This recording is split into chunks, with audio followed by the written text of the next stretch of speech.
你永远猜不到，北京割第一刀，竟是割在了自己30年来金身不破的债市头上。2025年8月4日，彭博社报道了一则令人瞠目结舌的消息：中国财政部突然宣布，从8月8日起，新发行的国债、地方债和金融债利息收入将恢复征收6%的增值税。一纸公告震碎了整个金融圈的神经，一项免税近30年的制度被悄无声息地撕毁。这不再是一次普通的税改，而是一次财政绝境下的放血自救，是北京面对财政悬崖，亲手掀翻了最后的免税庇护所。中国的国债从1994年起就享有利息免征增值税的特权，目的只有一个：吸引资金入场，给政府提供最安全的融资管道。现在免税终结意味着什么？意味着中国财政真没钱了，连债务利息这点红利也要开始抢收。这不是改革，是抢钱，是国家与资本之间撕破脸的标志性一刻。彭博社说的直接，这一意外举措促使投资者重新评估其债务市场头寸。华泰证券测算得更透，新老国债之间的利差将扩大5至10个基点，这是对新债赤裸裸的惩罚，因为你敢投，我就敢收你的税。而截至2025年6月底，中央和地方政府及金融机构发行的债券总额占全国债市规模的近70%。这是个什么概念？你可以想象，如果中国债券市场是一座摩天大楼，那么这条增值税新规就是从70层开始抽基柱。财政部和税务总局在8月1日发布的公告里说得很温柔，从8月8日起恢复征收增值税，但市场的反应却是一片惊恐。华创证券分析师周冠南第一时间发文称，这项政策可能打破当前债券定价体系，引发债市结构性波动。中金公司则在内部报告中暗示，新税政策是北京财政饮鸩止渴式的最后尝试。过去5年，中国财政压力每年都在刷新底线。2023年，全国财政赤字2.4万亿元；2024年，财政赤字飙升至4.4万亿元。而2025年，财政赤字预计突破5.8万亿元，占 GDP 的 9.61%， 为历史最高。还有比这更赤裸的数据吗？财政系统已不是紧张，是濒临爆裂。国债利息开始纳税，已经不是为了调结构，是为了续命。国债征税并不是针对什么大资本家，而是直击银行、保险、基金等所有金融机构的资产端。根据财政部公告，新税将按以下方式执行：银行、保险等自营账户利息收入征收6%增值税，资管机构如基金公司征收3%，个人投资者未明确，但后续或将覆盖。这意味着什么？意味着从8月8日起，所有敢买新债的机构都要先被税务割一刀。而为了吸引他们继续买单，新债只能提高利率，用更高的收益来抵税。但问题是，谁来为这更高的利率买单？政府来买单。地方政府早就连工资都发不出来了。市场来买单。投资者正疯狂抢老债，没人碰新债。结果就是新债难发，旧债溢价，债市两极分化。中信证券在报告中预测，增值税政策将推高整体融资成本，造成信贷市场的传导失效。中国政府在割韭菜的速度上从不犹豫。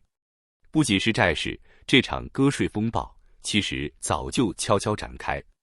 过去1年，我们看到了什么？炒美股、炒港股要交税，在小红书上晒的中产买房出租，租金收入被税务上门征税，不缴纳社保的个体户被法院判劳动合同无效，强制补缴。在二手房市场挂单太多，税务局开始查房东逃税。这一切最终汇聚成一个结论：北京已经没有可以开源的地方了。从房地产税改革失败到土地财政崩塌，从企业税收疲软到消费税收难产，中国政府财政收入已连续3年负增长。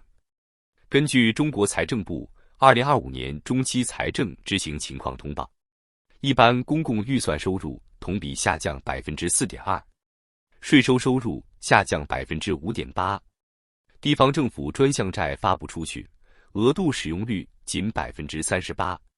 什么叫财政崩溃？这就是。而现在他们正在靠卖债活命，在对卖债的利息征税，就像是在靠喝自己流出来的血续命。你以为国债利息征税只关乎金融机构？太天真了。这只是北京税收大网的一角，真正的方向是把所有人的金融资产变成税源。从你我手里的存款，到你爸妈买的保险，再到你年初开仓的那几只绩优股，北京正准备下手。别不信，我们来一个个看，中国全面收税的真相正悄悄展开。先从你以为最安全的那笔钱说起，银行存款利息正在被盯上。你可曾想过，为什么银行定存的利息这么多年来一直免税？答案其实很简单，过去的中国极度依赖老百姓储蓄，因为那是经济稳定的基石。国人没有安全感，储蓄率全球第一，这是中国奇迹的底层逻辑之一。但如今事情彻底变了，当政府的钱袋子逐渐空虚，眼神开始扫向那些还没动过的钱，存款利息。根据官方数据，中国居民储蓄总额超过137万亿元人民币，其中绝大多数存在银行系统。试想，哪怕只征1%的税，都是万亿级的收入来源。这还只是冰山一角，更可怕的是，税务监管已全面数位化。金税4期系统已经正式上线，银行账户和税务系统直接打通，你赚的每一分利息都在税局的掌握之中。一位接近国有大行的信贷部经理直言，金税系统的终极目标就是建立以账户为基础的个人收入画像。你不想纳税，几乎不可能了。从政策逻辑来看，既然连国债利息都能课税，那么银行存款利息怎么可能幸免？接着说说很多人寄望暴富的地方，炒股的天堂很快变成地狱。目前中国股市的差价收益，也就是你低买高卖赚的那部分，暂时还免税，只有股息分红需要交10%至20%的税，看起来好像还挺佛系的。但你知道吗？截至目前，中国证券账户数量已超过2.3亿个。过去几年，真正赚到钱的那批人，几乎都靠高频交易、量化套利等手法在捞金，这无疑是政府眼中的税收洼地。早在今年3月，税务机关就与证券公司展开试点合作，推进所谓的投资账户监控系统，其核心目标只有一个：将所有投资收益纳入税基，并研究引入资本利得税。这意味着短期持股可能被课高税率，长期投资享受较低税率，以鼓励稳定资本。大户账户成为重点监控对象，小账户则随机抽查征税。券商被要求主动代扣代缴，税款将直接从交易中扣除。美国、英国、日本早就走上这条路，中国只是晚了几步。如今国债利息征税就是一声信号弹，下一步很可能就是你股市账户里的每一笔收入。你以为不理财就安全？错，保险、年金、信托产品也逃不过。很多人会说，我不炒股不买基金，我只是买点保险养老，总该安全了吧？但在2025年，这句话也已不再成立。特别是带收益功能的保险产品，像是分红险、年金险、万能险，本质上就是换皮的理财工具。